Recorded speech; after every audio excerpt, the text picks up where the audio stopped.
What's up, everyone? I'm Charlie Shrem, and this is Untold Stories, where twice a week we dive deep with crypto's most influential leaders to find out how this movement truly came to be. The show is produced in audio and video, so check us out on YouTube. And I love emails. Please contact me, get in touch. I love it. The show is produced by Blockworks Group, a media and production company with over 20 podcasts in their network, including mine and my friends. So check them out at blockworksgroup.io. With that, today's guest is, I hope, someone who will become a new friend of mine, Simon Harman. Thank you so much, the co-founder and CEO of the Loki Network. It's really good to have you on and to talk about privacy coins today. And privacy and anonymity in general is a conversation topic that I like to talk about every few months because it's one of those like common narrative and themes. And I have to go on a limb and say that without the ability to have privacy in any cryptocurrency, then we might as well pack up and go home, because then what are we really doing here, right? Yeah. Thanks so much, Charlie, for having me.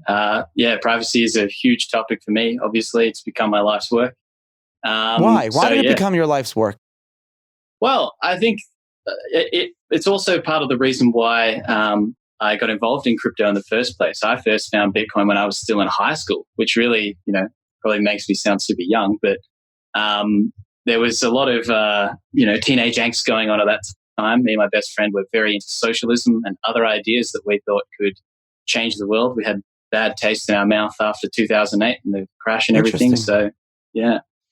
And then privacy is just a function of what it would really mean for a cryptocurrency to be truly a genuine replacement for the financial system that we have today.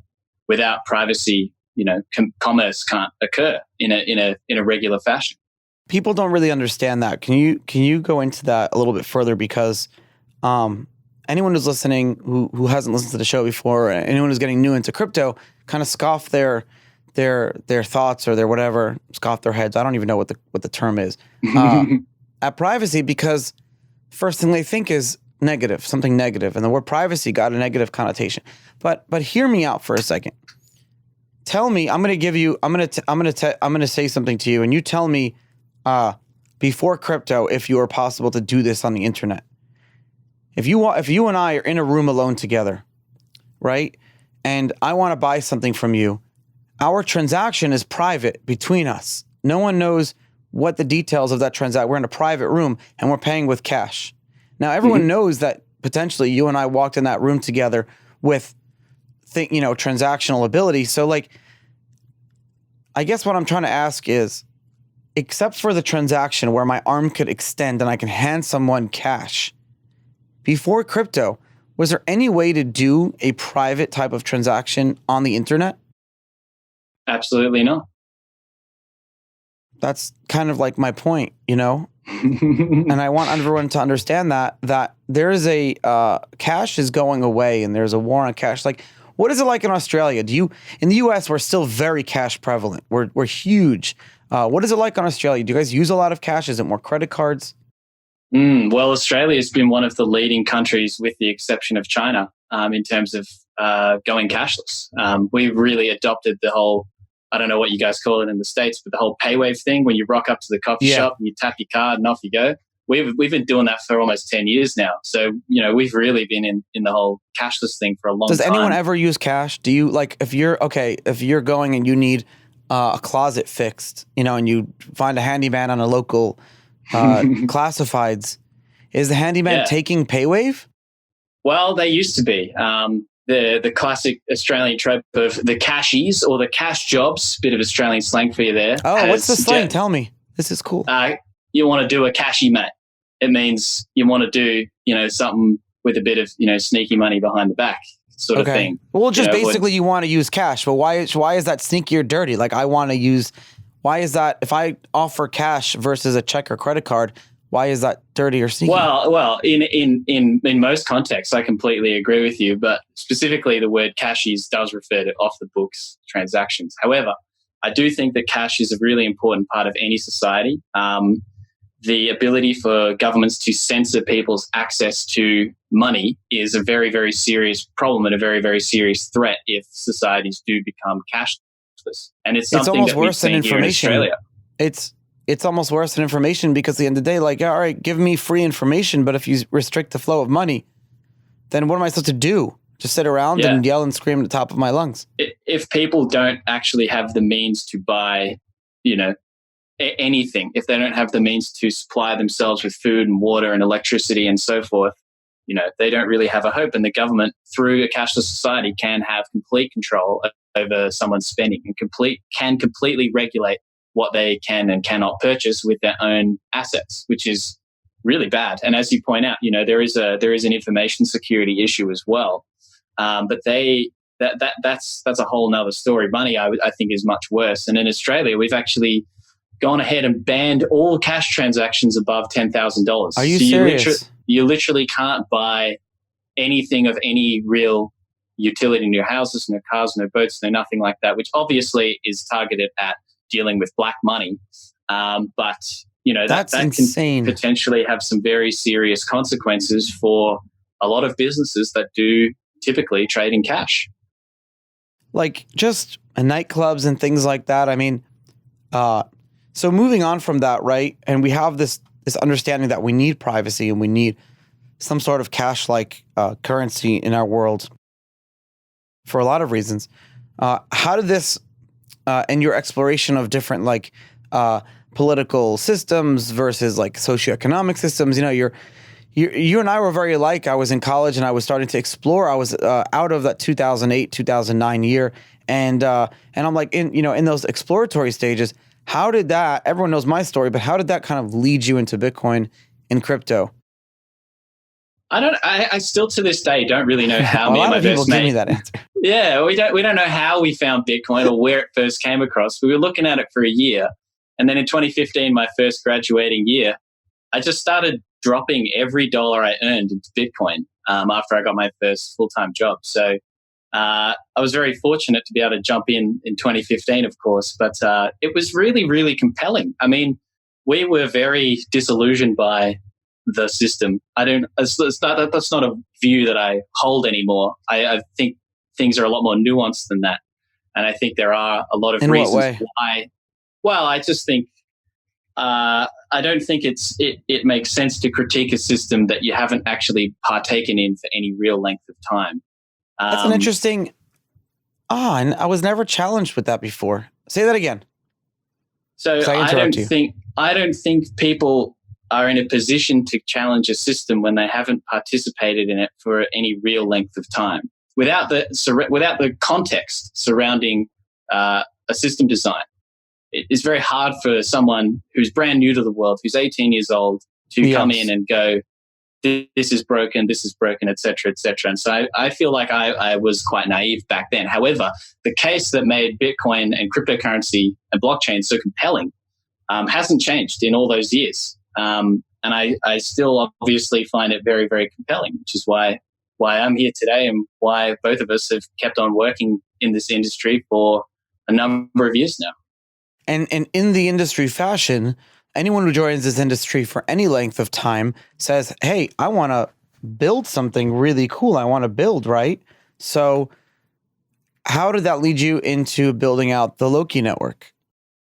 Well, it started when, after some years of not really talking to anyone else except a couple of friends of mine who were also trading crypto, we started going to these local meetups.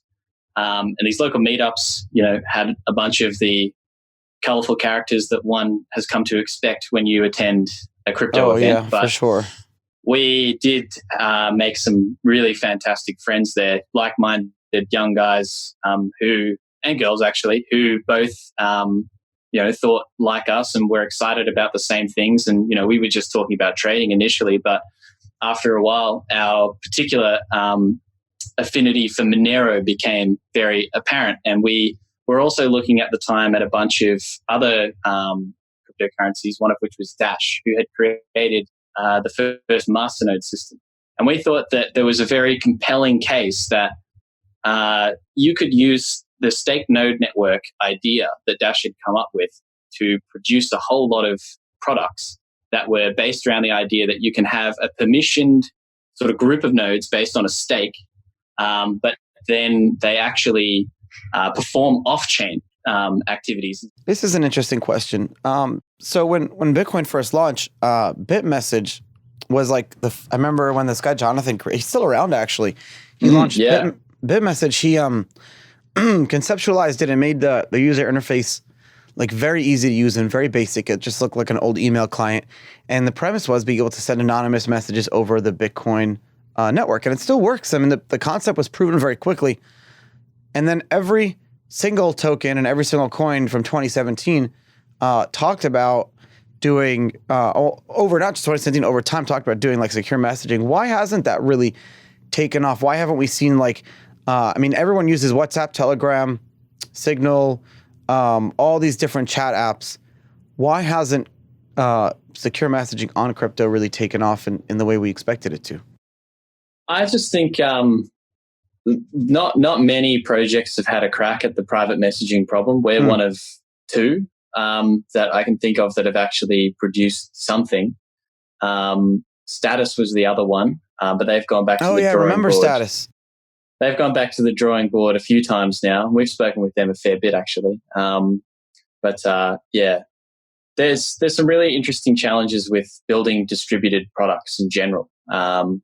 So there's a lot of the messaging apps that we use really heavily rely on the fact that they are centralized. That, you know, push notifications and just very high uptime, very high reliability, very low failure rates. These are all advantages of centralization. And when people want a messaging service that is generally, you know, very high on their priority list, that actually builds something that is genuinely decentralized, is also resistant to spam, and has a lot of the same user experience expectations that many of the other apps do. It's actually really hard, and it's taken us 2 years to build Session so far. We'd launched 6 months ago, and you know it's a complex bit of software, so it's been taking us a while to get it up to a standard that we're happy with. But we're getting really close to that now. We're probably only a couple of weeks away, which is really exciting. On that note, I was reading the white paper of a project this morning, and they had like it was also like an internal working document for this project, and and it had on the top, it said first two priorities. First priority is get it right. Second priority, get it onto the market. And I was almost like saying to myself, what other industry where do you have to time the market so perfectly that it could make or break your whole company, your founders, your investors, your whole runway, everything? You can't time that wave. And it's not just about like your token doing well. It's more about the health of the industry, but the perceived health of the industry. You guys launched at a double-edged sword time, at a very a good and bad time. And actually, this is a big compliment. When I was researching your company, I go and I read all the blog posts, right? And one of the things I found like a footnote of one of your posts, like a footnote on the bottom, and this should be its own post, is that you said that all of your founders are still there. And when everyone's like, oh, who cares? But if you know crypto, you know that most projects and most companies, the original founders are just not the same people they are when back then. How have you been able to maintain like the team, but like the love and the flair in that community all these years later? And why? And what happened with a lot of projects that weren't able to? And how are other projects that are able to? How are they able to do it? Like, where was that? I guess let me rephrase. Was there like a point in time where like 2018 or mid 2018 where you guys were just like, oh, like, what's the future? Where are we going? What's going to happen? Because we were like in a desert bear market. It was the Winterschlaf. It was the winter sleep. Yeah. 100%. A great question, Charlie. Really fantastic question. No one's ever asked this before. Yeah, I mean, for us, we were in a bit of a weird position. We closed out our token sale in March of 2018, just as things were really starting to come down.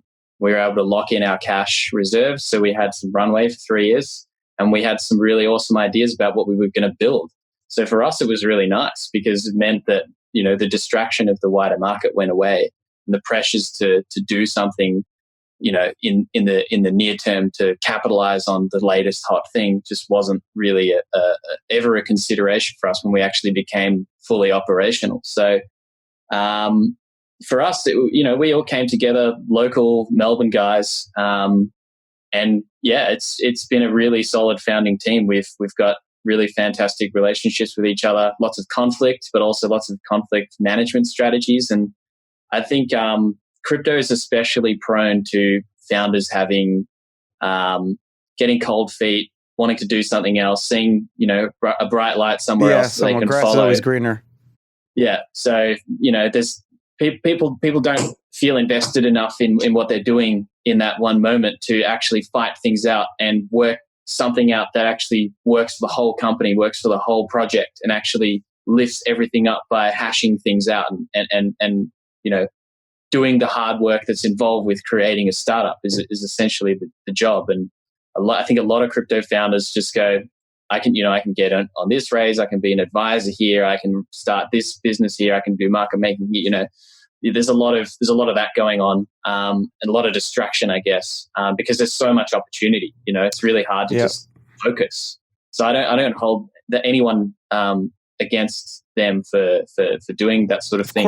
Of course not. And I hope my impression to the listeners wasn't that everyone is always free to choose whatever they want. I guess there was a little bit of a level of irresponsibility back then with people. When you have a token, yes, it's not a security, maybe that's like still being worked out, the legalities of a token. But let's talk about like what a token is, right? When you have a token, you essentially have a community that's going to stick around for a while. And while you may not have, and let's take out like the legal requirements to that community, there's like almost like you have a moral requirement now to these people because, you're creating a product. You're not you specifically. I'm talking as a whole. You're creating a product. You're creating a company. You're taking in people's money. I mean, when you're taking in, you have almost like a moral, or I do at least. I feel like if I was sleeping at night, right, and I was doing a token sale, and so like getting through that, the greed and all those like levels is a very hard thing. A lot of people don't fall through it, but it's also a lot of pressure and a lot of stress. So I guess the question is that, like come 2019, we're in a bear market. You're building out your products. You have your runway. And I've been talking about Sportsbet.io and their clubhouse, which is a huge community. When you play, when you make a bet, when you do a spin, they pay you with free hands, cash back, and bets. You can play all sorts of games, and they've been doing this for so long in a free, fair, and transparent way on the blockchain. Well, that's not why I'm excited today and why I'm talking to you about this.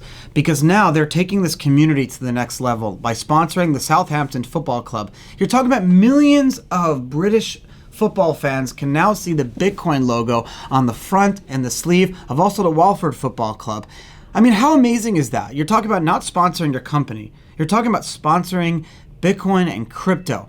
Millions of people around the world are now going to be seeing this and joining the Sportsbet.io clubhouse to earn more points, to play games, and to be part of that community. There's really no other way that you can use and spend your crypto and then actually earn more back and be part of this whole community. So listen, make sure you guys join sportsbet.io/podcast. Give them the support that they deserve because they're supporting us and me. Go play some games, get some free hands, get some free spins, and make sure you check them out and support them on the Southampton Football Club's first game, whenever that's going to be. Check it out. We've become okay with the fact that our big tech giants are selling our data. Facebook, YouTube, Twitter, Instagram. We use all these apps and they take our data and they sell it and they make money. Why are we okay with that? My sponsor, Permission.io, has decided to figure out a way to take all that Silicon Valley power and put it back in the hands of you and me. You're asking yourself how? Well, check it out, Permission.io/Charlie. They figured out a way that lets you take back control of your data and earn information, earn rewards, and earn content. You now have the ability to basically say, this is all my data. And when advertisers come along or people want to come along and buy that data, you get a piece of the action. So check them out, Permission.io/Charlie. I love talking about projects that are cool. I love talking about different companies that are so cool and that support me because I want to support them. Permission.io/Charlie. The token is like a double-edged sword almost. So now on the flip side is, how do companies not become complacent? Meaning that how do they, when they raise their money, when they have their team, when they say, now we're going to build out the product, and now they have their runway to do it, and they've already, the token, went up or it's doing whatever it's doing. How do companies now focus on building out the products and not just focusing on like announcements to make the token go up. It's like a double-edged sword almost. I'm trying to explore this. I don't know the answers. Yeah, I just think there's some really perverse incentives in the industry. Like, it's so cool. You see in the traditional startup world, there is accountability. If you start a company and then you walk off the job, essentially, if you lose focus, if you fuck it up, essentially, that sticks with you. Because people actually do a lot of due diligence. They look into you, they look into your background.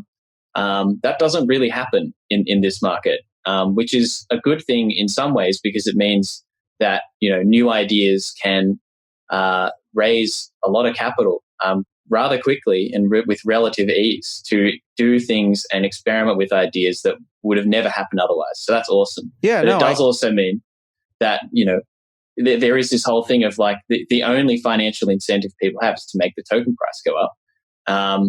We have a slightly different view on that. We have a slightly longer view on that, but it's so easy to fall into the trap of if I just make the token price go up, everything will work out. We'll be able to do what we want. We'll be able to build what we want, right? That's the temptation. You give in to short-term desires, you can really lose focus, and that's a risk that has to be balanced for every founder out there, not just in crypto. It's very interesting how that works, and it's kind of cool talking to you now after like reading a lot of what you wrote back in 2018. And it's almost like there was an article, it said where you wrote that the industry needs patience, honesty, and responsibility. It's not easy to say that in mid 2018 when we were going through some times where people were just talking about like crypto's existence. Who were you talking to? Were you talking to the community? Do you think you were writing this for yourself? I don't know. I think I was writing it for myself a bit, just because we were suffering as well. The whole market was down. There was basically no prospect of raising more capital. But we were in a much better position than a lot of other people. And I guess just after the massive emotional crash that came with the downturn of Bitcoin after the very, very peak in 2017, things just got really frantic and really desperate. And people have just got to remember, like, there are good times and there are bad times, but no matter what, there are people that will be there and that are building things and are bringing more infrastructure to the ecosystem and are hopefully building things that actually have fundamental value.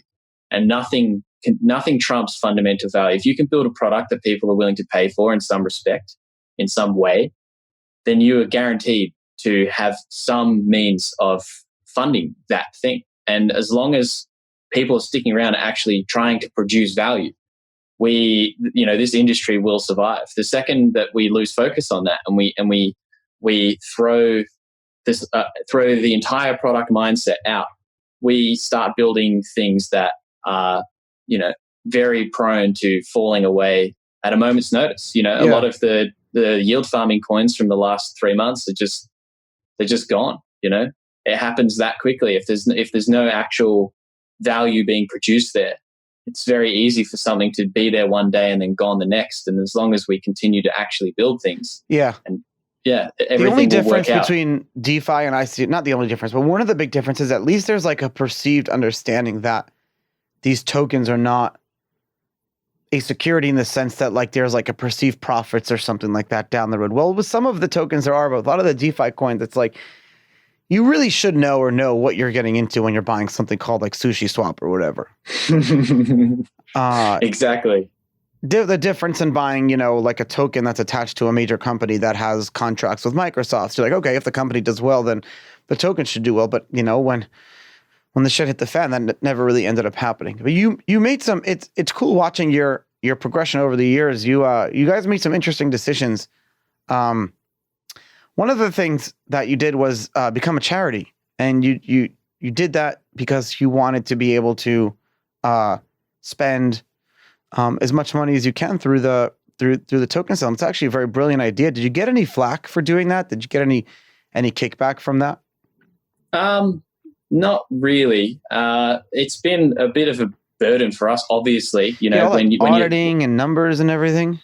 Yeah, I mean, a lot of companies end up doing similar sorts of things anyway, in terms of auditing, accounting, we spend similar amounts of money on that, but the governance process is much more involved. But we think that it was really important in a similar way to what the Zcash Foundation to legitimize our open source software through an open source software foundation.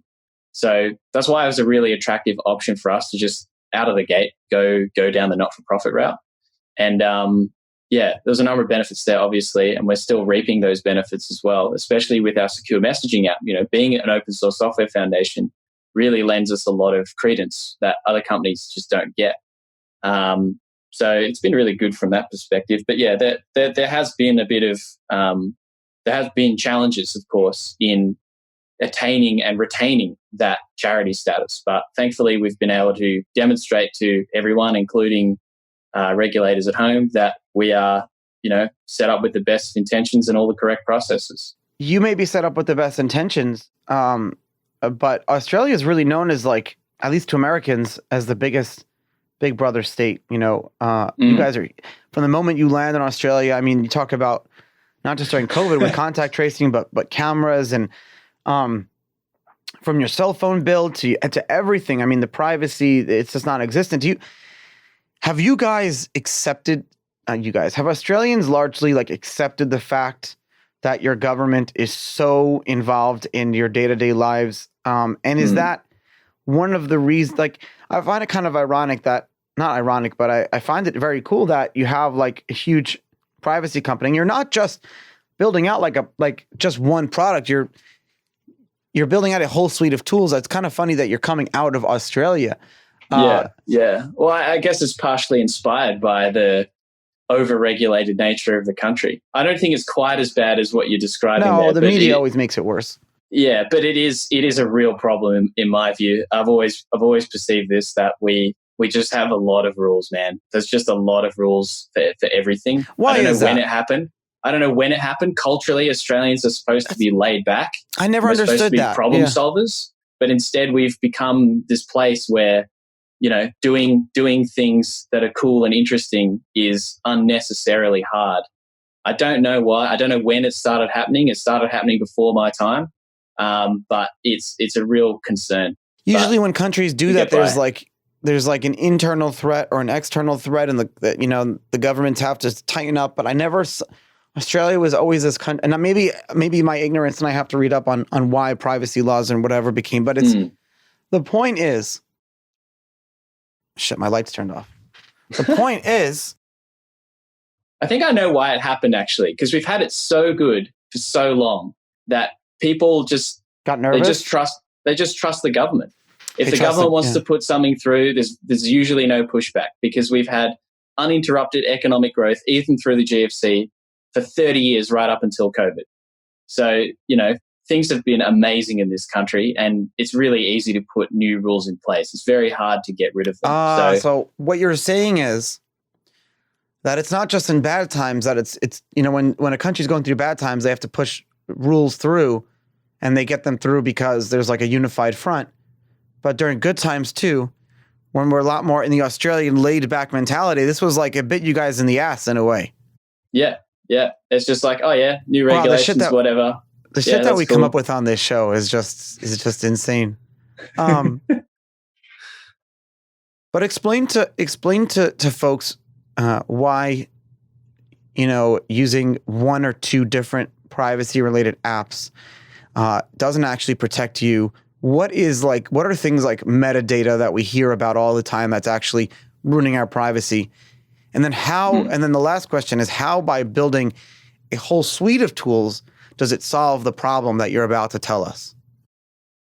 Well, I think privacy is a very poorly understood topic, actually. I don't think it does matter if you have some apps on your phone that don't protect your privacy. It all depends on how you use the stuff you use on your phone. And the way most people use the stuff that they have means that you're essentially handing over a complete social graph of your entire life to several dozen companies at once, and several governments as well. They all have access to it. It's all stored. It'll be stored for a very long time. And you may not think you're doing anything particularly problematic today, But there may come a time where someone turns around and decides they didn't like something you said or did a few years ago, something you bought, something happened, or any number of things. These companies don't need this information. They don't need to know who you're talking to. You shouldn't have to worry about a conversation that you had 2 years ago coming to bite you in the ass again. It's a real problem, and I don't think people really understand the magnitude of the things that can happen to them if they're not careful with this stuff. I mean, if you look at Hong Kong and you look at the way that the CCP has been, encroaching upon the basic rights and freedoms of the Hong Kong people, and you see the way they're using surveillance technologies to essentially hijack this amazing communication technology that we've provided ourselves with, to further their own interests and punish people who are just trying to exercise their basic rights and just get by on a daily basis. It can happen to everyone. And if we're not careful, if we don't actually, pick and choose the things we use and use them correctly, we're sleepwalking into potentially the biggest information disaster in world history. Chat apps are treated completely the wrong way. They're treated like email, and they're regulated like writing a letter or contract, a physical contract. That's not the case. I mean, if you look at laws as it comes to things like contract law, if you have a verbal agreement with someone, there is still contractual law about that. I don't know if anyone realizes that when you have a verbal agreement with someone, you have to honor that up to a year. That's the statute of limitations. Obviously, a written contract, 7 years plus. This is in the U.S. So while the reason being is because there's an understanding that when you and I talk or people talk, it's largely about experimentation. You can't hold everyone to everything they say, especially in conversations, because you're hypothesizing, you're theorizing, you're conversing. Your intentions are good. You're socializing. You're learning about yourself. You're making spoken mistakes, right? And then when you have the ability. So now, what are chat apps? Chat apps are essentially that in the internet and digital age. Chat apps are our method of direct and immediate, unfiltered communication. Now, all of a sudden, you put a chat. People, think about this, guys, for a second. Everyone's going to flip out when they realize this. If your government or your corporation or whatever has every single word that you said, that can be used against you completely out of context and not in the context of that you're talking about. Think of it like this: when you're sitting, I was joking. I'll give you a perfect example. I was joking around with a friend of mine on YouTube when I was like 20 years old, and I was like, "Yeah, let's go to Singapore. I'll get a house there and blah blah blah." I've never been to Singapore. Never flew to Singapore. I don't know anyone in Singapore. I know very few people there. Nothing. You can't even get. It's the hardest country to get citizenship in Singapore. Meanwhile, at my bail hearing, the government plays that video to tell the judge that Charlie's about to run away to Singapore in order to put me back in jail so I don't get bail. Exactly, man. Spot on. That's why we need privacy, because it's not, now granted, that was a public video, but should we be held accountable to every freaking little word that we say? And chat apps to our friends? You and I are chatting to each other. Now, we're not talking about putting bombs on airplanes.